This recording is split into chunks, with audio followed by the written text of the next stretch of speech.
देव्यै च तस्यै जनकात्मजायै नमोस्तु रुद्रेन्द्रयमानिलेभ्यः नमोस्तु चन्द्रार्कमरुद्गणेभ्यः। जयत्यपि बलो रामो लक्ष्मणश्च महाबलः राजा जयति सुग्रीवो राघवेणाभिपालितः। दासोऽहं कौसलेन्द्रस्य रामस्य कृष्णकर्मणः हनुमान् शत्रुसैन्यानां निहन्ता मारुतात्मजः। यत्र यत्र रघुनाथ कीर्तनं तत्र तत्र कृतमस्तकाञ्जलिं बाष्पवारि परिपूर्णलोचनं मारुतिं नमत राक्षसान्तकम्। परम श्रद्धेय महामंडलेश्वर सतुवा पीठ के अत्यंत तपस्वी और जिनमें हम सभी विद्वानों का अधिकार है, ऐसे संत श्री संतोष दास जी महाराज और इस पुष्पांजलि समारोह में उपस्थित समस्त विश्वविद्यालय उसके आए हुए विद्वज्जन और मेरे सामने उपस्थित सभी हमारे छात्रगण, इस आश्रम से लगाव बहुत प्राचीन है। सन्यासी संस्कृत महाविद्यालय में रहते बहुत वर्षों तक आने का अवसर और यहाँ के विद्यार्थियों के पढ़ाने का अवसर मुझे प्राप्त रहा है। इसलिए मैं आपके गुरुजी महाराज के सामने भी बैठता था और इसलिए आप पर पूरा अधिकार हम लोग रखते हैं कि जहाँ जैसे भी होगा आपको हम संस्कृत की रक्षा के लिए जरूर आदेशित करेंगे, निर्देशित करेंगे। विशेष रूप से बताएं, यह स्थान भक्ति और ज्ञान का समन्वय है यहाँ या समुच्चय है, दोनों संदर्भों में कह सकते हैं, क्योंकि यह परंपरा भगवान परमात्मा के विष्णु के पूजन की यहाँ परंपरा रही है। और आज वैकुंठ चतुर्दशी भी है। आज इस वैकुंठ चतुर्दशी में भगवान विष्णु के पूजन का बड़ा महत्व है और काशी में इस आश्रम के होने के नाते ज्ञान का भी प्राधान्य है। इसलिए ज्ञान और भक्ति दोनों का प्राधान्य है और आज दोनों का सम्मिलन है। विशेष रूप से यदि ज्ञान में भक्ति का संपुट रहता है तो वो ज्ञानी कभी भी विस्खलित नहीं होता है और उसके शास्त्र के अंतिम तत्व तक जाने का मार्ग भी प्रशस्त होता है। यदि उसके ज्ञान में भक्ति का संपुट नहीं है तो वो ज्ञान सर्वथा शुष्क और निरर्थक है। वो लोगों को केवल प्रदर्शन के लिए ही प्रेरणा देता है, बल्कि उसके जीवन को जिस पथ में ले जाना चाहिए उसमें ले जाने में समर्थ वो ज्ञान नहीं होता है।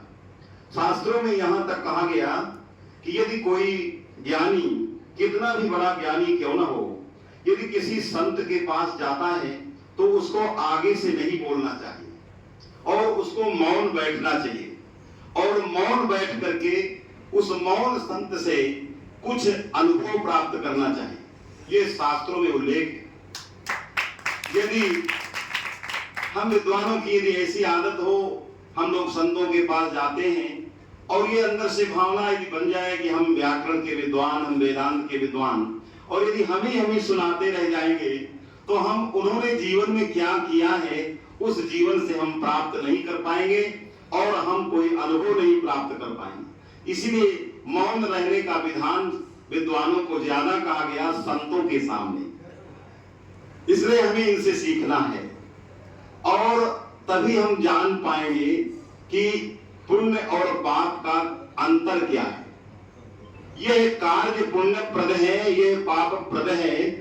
इस प्रकार का जो मार्मिक भेद है वो तभी हम जान पाएंगे जब उन मनीषियों और संतों के बीच में बैठेंगे और मौन होकर के उनसे कुछ समझेंगे। अभी कल मैं महाराज जी के पास शाम को बैठा था, स्वामी गुरुशरणानंद जी महाराज जी आए हुए हैं काशी में, और शाम को 2 घंटे बैठा रहा। हम ये सिद्धांत का प्रायः उनके सामने पालन करते हैं कि आगे से नहीं बोलते। हम आधा घंटे 1 घंटे तक रहे, उनकी बात सुनते रहे, हमने कुछ बोला नहीं। तब उन्होंने कहा कि हमें कुछ सुनाओ, कुछ बातें सुनाइए। तो मैंने कहा आपके दर्शन से ही हमें सब प्राप्त है और हम क्या सुनाएं आपके सामने, क्योंकि जो चीज आप में है वो हम में नहीं है। आप परम उदार हैं। जीवन में यदि बढ़ना है तो हम महाराज जी को भी कहते हैं औदार्य जीवन का सबसे बड़ा अंग है। यदि हम 1 रुपए पाए और उसमें 1.5 रुपए दान करें तो मैं समझता हूं उस 1 रुपए से 1 लाख रुपए प्राप्त होगा। ये जीवन हम लेने देने की बात नहीं करते, ये प्रसंग यहाँ का नहीं है, ये आप इस अर्थ में मत लीजिएगा, लेकिन ये जो है एक सार्वकालिक है शास्त्रों में कि यदि इस प्रकार का हमारे यहाँ औदार्य का वर्णन है, इसलिए औदार्य प्रत्येक मनुष्य के अंदर होना चाहिए, हम में भी होना चाहिए, समाज में भी होना चाहिए। इसलिए औदार्य जीवन का बहुत बड़ा अंग है। आपकी उदारता है, आप हमारे लिए नहीं, आप इन संस्कृत के विद्यार्थियों की जो सेवा करते हैं ये हमारी ही सेवा है। हमें तो भगवान दे ही रहा है, लेकिन आप जो इन संस्कृत के अत्यंत दुरूह विद्यार्थियों को दूर से ला करके जो सेवा हो रही है, ये संस्कृत की सेवा है, संस्कृत शास्त्रों की सेवा है, और यही आगे संस्कृत के शास्त्रों को पल्लवित और पुष्पित करेगी। इसलिए हमें इन विद्यार्थियों को ये जरूर बतलाना है, ये विद्यार्थी आज के युग में विद्या तो बढ़ रही है लेकिन संस्कार कम होता जा रहा है। प्राचीन काल में जब कक्षाओं में विद्यार्थी जाते थे, हम लोगों के समय कोई भी पैंट नहीं पहन के जाता था और न गुरुजी पैंट पहन के आते थे, सब धोती कुर्ता सिखा और संध्या वंदन करते थे और वो तब आते थे तो थोड़ी सी भी विद्या बहुत आगे बढ़ जाती थी। लेकिन आज हमें एक आश्रम में पढ़ते थे तो गुरुजी दोपहर में कक्षा छोड़ करके और पंचपात्र रखे रहते थे, दोपहर में वो संध्या करते थे और कहते थे अभी बैठो संध्या के बाद पढ़ाई, तो संध्या वंदन करते थे। संध्या वंदन हमारे जीवन का मूल अंग है।